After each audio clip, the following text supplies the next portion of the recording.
नमस्कार, कंज्यूमर अड्डा में आपका स्वागत है। आज बड़ी ही चिंता की एक बात लेकर हम उपस्थित हुए हैं। द लांसेट में एक रिपोर्ट छपी है और ये रिपोर्ट बता रही है कि 20 साल में बच्चों में हाइपरटेंशन की जो प्रॉब्लम है वो डबल हो गई। मतलब पहले जितने बच्चे हाइपरटेंशन यानी हाई बीपी के शिकार थे वो अब डबल हो गए हैं। ये रिपोर्ट 19 साल से कम के जो बच्चे होते हैं, छोटे बच्चे और जिनको हम टीनेजर्स, किशोर कहते हैं, उन पर ये स्टडी की गई और बड़ी स्टडी है। इसमें 4 लाख से ज़्यादा बच्चे शामिल हैं। उनकी प्रोफाइलिंग की गई, उनको रीड किया गया। तो 2000 में 3.2% ये मात्रा पाई गई थी जो सर्वे हुआ या जो स्टडी हुई थी उसमें, अब वो 6.2% है। साथ ही इसमें एक चीज़ और है कि वो लोग कहते हैं कि बहुत सी मॉनिटरिंग नहीं हो पाती है, तो अगर इसको ठीक से देखेंगे तो 6.7% है। 11.4 करोड़, ये ऑल ओवर वर्ल्ड का डेटा है, सिर्फ इंडिया का नहीं। इतने बच्चे, इतने किशोर ऐसे हैं जो अभी हाइपरटेंशन के शिकार हैं। तो ये खासी चिंता की बात है और इसमें कई सारी चीज़ें हैं जो समझने की है। जैसे कि 14 साल की उम्र में जाके पीक आउट होता है। अगर किसी का ब्लड प्रेशर बढ़ रहा है धीरे धीरे वो 14 साल की उम्र तक बढ़ता है, वहाँ पर जाके वो पीक आउट होता है और फिर इसके आफ्टर इफ़ेक्ट्स होते हैं।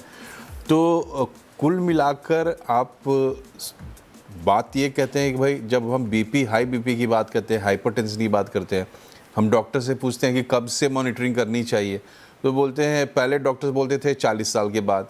फिर डॉक्टर्स कहने लगे कि अगर आप वल्नरेबल क्लास में हैं, आपके घर में हिस्ट्री रही है या आपकी लाइफस्टाइल वैसी है या आप मोटापे के शिकार हैं तो 18 साल के बाद करें। लेकिन अब तो ये बच्चों का मामला है, इसको कैसे संभालें, इसी पर हम करेंगे बातचीत। हमारे साथ आज है रेडिक्स हेल्थ केयर के चेयरमैन डॉक्टर रवि मलिक और न्यूट्री मैवन की फाउंडर अनुषी जैन। आप दोनों का बहुत बहुत स्वागत है। डॉक्टर मलिक, आपको हैरानी हुई लैंसेट की इस रिपोर्ट से या आप समझ रहे थे कि ऐसा कुछ चल रहा है? इसमें मुझे कोई हैरानी नहीं हुई है। बच्चों के अंदर जो हाइपरटेंशन है, हाई बीपी है, वो लगातार बढ़ता जा रहा है। अगर उसके इंसिडेंस की बात करें तो 2000 के अंदर लगभग 3% बच्चों में हाइपरटेंशन थी और 2020 में लगभग 6% है। तो ये बीपी जो बच्चों के अंदर है उसका इंसिडेंस बढ़ता जा रहा है। जैसा कि आपने बिल्कुल ठीक कहा, लगभग 11 करोड़ बच्चे वर्ल्ड ओवर जो हैं वो हाइपरटेंशन यानी हाई बीपी के शिकार हैं।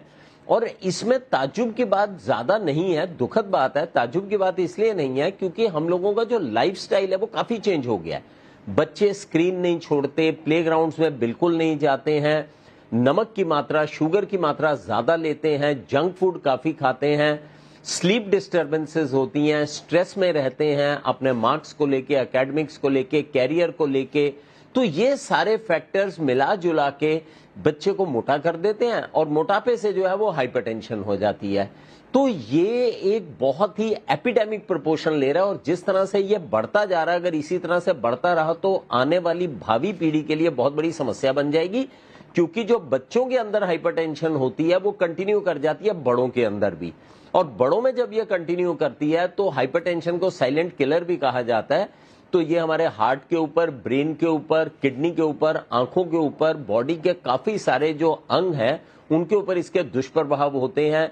हार्ट अटैक्स का जल्दी होना या आंखों के अंदर रेटिनाइटिस होना या अंधापन आना या किडनी फेलियर्स होने, ये ओवर पीरियड ऑफ टाइम धीरे धीरे करके शुरू हो जाते हैं।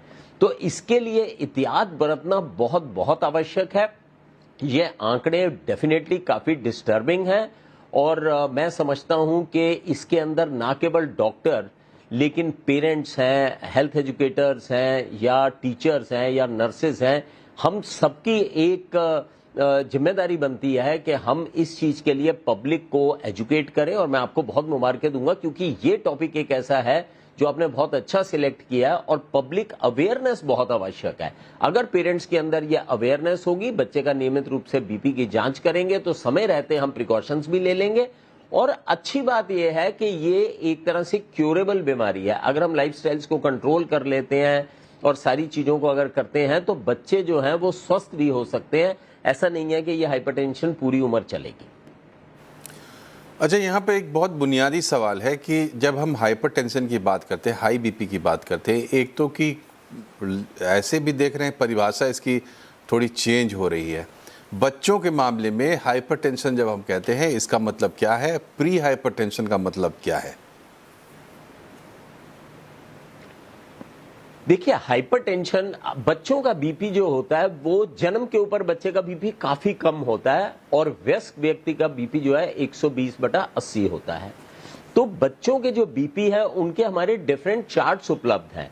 अगर बच्चा 50th सेंटाइल में आ रहा है, इसका मतलब है कि उसका बीपी बिल्कुल नॉर्मल रेंज में चल रहा है। 50th सेंटाइल का मतलब है अगर 1 साल के बच्चा जो अगर हम 100 बच्चों को लें तो 50वें बच्चे का जो बीपी आएगा वो 50th सेंटाइल आता है। हाइपरटेंशन हम तभी लेवल करते हैं जबकि बच्चे का बीपी 95th सेंटाइल से ज्यादा हो जाता है, यानी उस उम्र के 95% बच्चे जो हैं उनका बीपी उस बच्चे से कम है।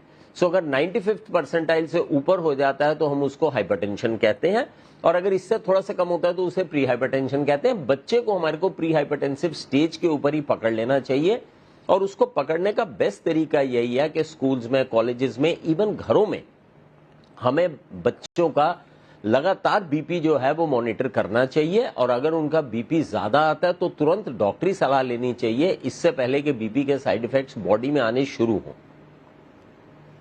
तो डॉक्टर साहब ये बताइए कि कोई अगर चेक करता है, जैसा आपने एक फॉर्मूला बताया कि 95 परसेंटाइल से आप कंपेयर करते हैं, तो किस एज के लिए कितना है, कैसे है, ये कहाँ से पता लगेगा? ये आदमी इसका पता हो तभी, स्टैंडर्ड्स मालूम हो तभी तो हम कुछ समझ पाएंगे। ये बहुत ही सिंपल इसका तरीका है। बीपी के चार्ट्स जो हैं वो इंटरनेट के ऊपर उपलब्ध हैं। 1 साल के बच्चे का बीपी डिफरेंट होगा, 5 साल के बच्चे का बीपी डिफरेंट होगा, 10 साल के बच्चे का बीपी डिफरेंट होगा, और उसमें सेंटाइल चार्ट्स भी जो हैं अवेलेबल हैं। अगर मैं बात करूं कि जो नवजात शिशु होता है, जो बच्चा बिल्कुल पैदा होता है, तो उसका बीपी जो है वो 80/50 के आसपास हम लोग लेते हैं, जो कि जैसे जैसे बच्चा बड़ा होता जाता है बीपी बढ़ता जाता है, और जब बच्चा 10 साल का हो जाता है तो लगभग 110/70 की फिगर आ जाती है, और एडल्ट जो नॉर्मल फिगर है वो 120/80 है। तो 5.5 साल के बच्चे का कितना बीपी होने चाहिए, 7.5 साल का कितना, इसके अंदर वेरिएशंस होती हैं, और इसके चार्ट्स उपलब्ध हैं। जितने एजुकेटेड पेरेंट्स हैं उनको मालूम होता है। और मैं एक चीज और बता दूं, पेरेंट्स के अंदर अब इसके बारे में काफी अवेयरनेस भी होनी शुरू हो गई है। मैं अपने क्लिनिक्स में ही देखता हूं कि पहले पेरेंट्स ये प्रिज्यूम करते थे कि हाइपरटेंशन, हाई ब्लड प्रेशर बच्चों में तो हो ही नहीं सकता, लेकिन अब पेरेंट्स के अंदर ये अवेयरनेस है, शायद मीडिया की अवेयरनेस की वजह से या सोशल मीडिया की अवेयरनेस की वजह से, कि अब parents they are open to the idea कि हम बच्चे का बीपी लेते हैं। मुझे याद है जब मैं 20 साल पहले अपने क्लिनिक में किसी बच्चे का बीपी लेता था तो पेरेंट्स की तरफ से रेजिस्टेंस मिलती थी कि डॉक्टर साहब इसका क्यों बीपी चेक कर रहे हो, ये तो बच्चा है। लेकिन आज पेरेंट्स खुद आके हमें रिक्वेस्ट करते हैं कि डॉक्टर साहब एक बार इसका बीपी भी देख लो, इसको शायद हेडेक है या इसको नोज ब्लीडिंग हुई है।